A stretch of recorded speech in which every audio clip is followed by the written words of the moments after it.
I feel like I'm getting hammered. Caitlin Clark has battled numerous obstacles on the court, but nothing has left fans more frustrated than the inconsistent and sometimes downright puzzling officiating. From obvious missed fouls to unnecessary technical calls, it's starting to feel like the referees have a personal bias. Is this just intense competition, or is there something more going on? Every time Clark steps onto court, the arena buzzes with excitement. Fans jump to their feet, eager to see her signature deep-range shots and brilliant assists.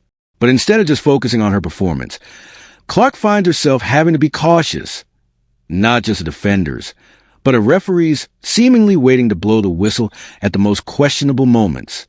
The once thunderous crowd often shift from loud cheers to frustrated boos over calls that simply defy logic. Indiana leads by 11 with 5:48 remaining in the... So what's really happening? Are these just bad officiating moments? Or is there a noticeable pattern of bias forming?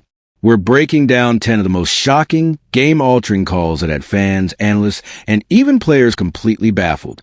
And trust me, when we get to number 7, you won't believe how obvious this issue has become. Let's start with one of the most absurd no-calls in recent history. It was September 22nd, the start of the playoffs. Indiana Fever versus Connecticut Sunday. The stakes were high, and all eyes were on Caitlin Clark, the league's most electrifying rookie. The game was set to be a thrilling showdown, but instead, it became infamous for one of the worst officiating blunders of the season. Just minutes into the game, guard D. Carrington lunged the ball, but instead struck Clark directly in the eye. The impact left Clark momentarily disoriented as she blinked, trying to regain her focus. The crowd waited for the whistle and waited, but it never came. Clark, harassed by Carrington, finds Boston. Clark gets hit in the face by Carrington and is down. Fans erupted in outrage, expecting at least a foul call, if not a flagrant. But the referees remained silent. The game continued as if nothing had happened.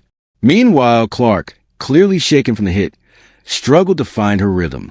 She ended the first half with an uncharacteristic 1-for-9 shooting performance, including 0-for-6 from three-point range.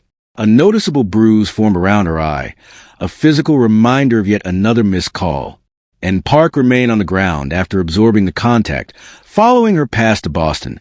This was just the beginning of a series of questionable moments that had people wondering what the referees were really doing. Was this just the physical nature of playoff basketball, or was something else going on? One thing was clear.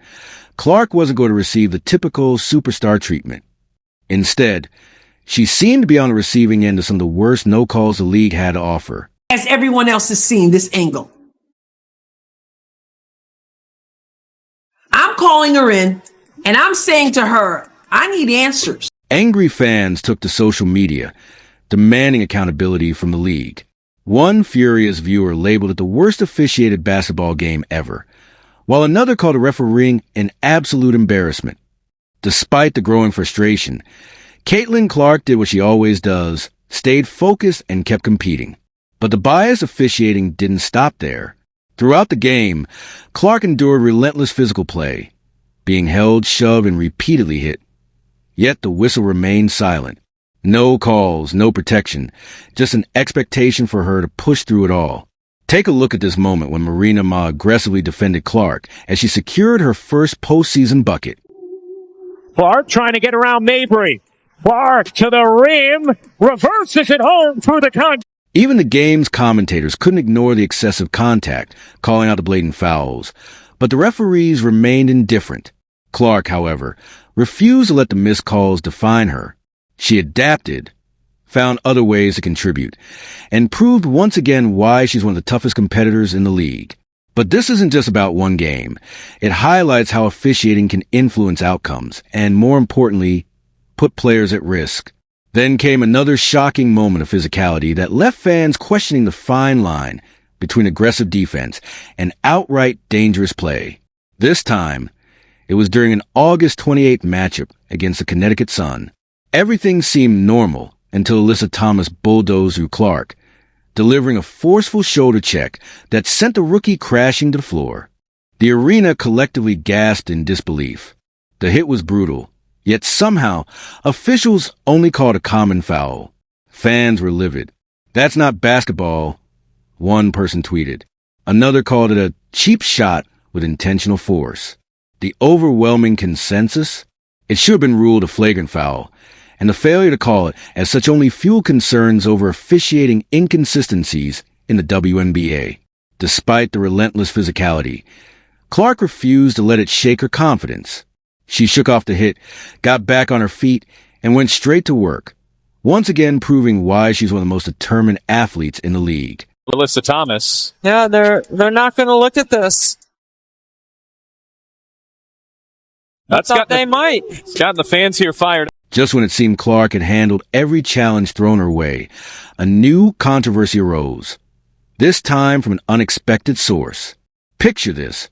A timeout, a fired-up rookie hyping up her fans, and then, out of nowhere, a veteran stepping in with an unnecessary shove.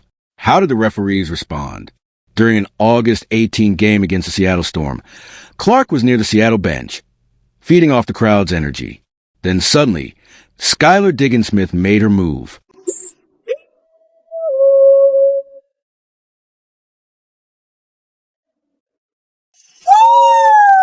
Without warning, Diggins-Smith stepped up behind Clark and forcefully shoulder-checked her out of the way.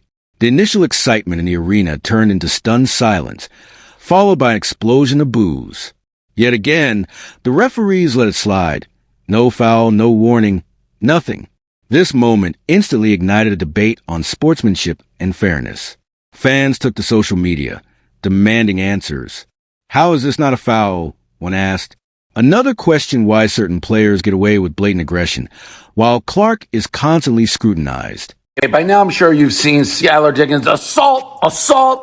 Caitlin Clark after Indiana blew out Seattle. While Diggins-Smith's shove went unnoticed by officials, Clark's own emotional reactions on the court have been met with quick technicals and warnings.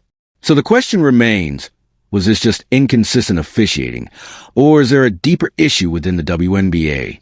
That same game against the Storm grew even more controversial. With 7:14 left in the third quarter, Clark missed a shot and, in frustration, lightly tapped the padding of the basketball hoop. Before anyone could process what had happened, the referee's whistle blew. Technical foul. Caitlin Clark gets hit with a technical.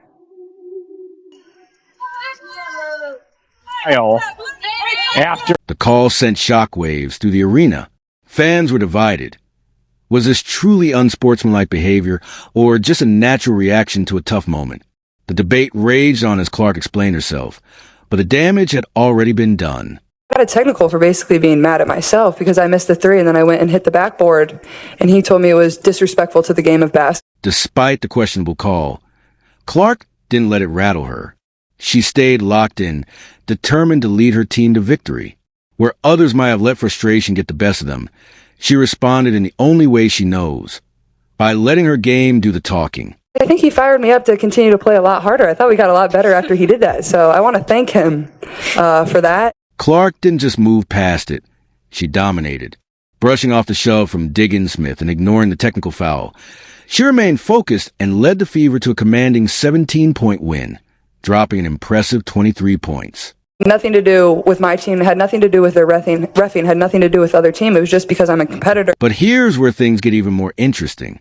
Are these types of calls made consistently, or is Clark being singled out? Let's take a deeper look at how referees handle similar situations for other WNBA players. Are the rules being applied fairly?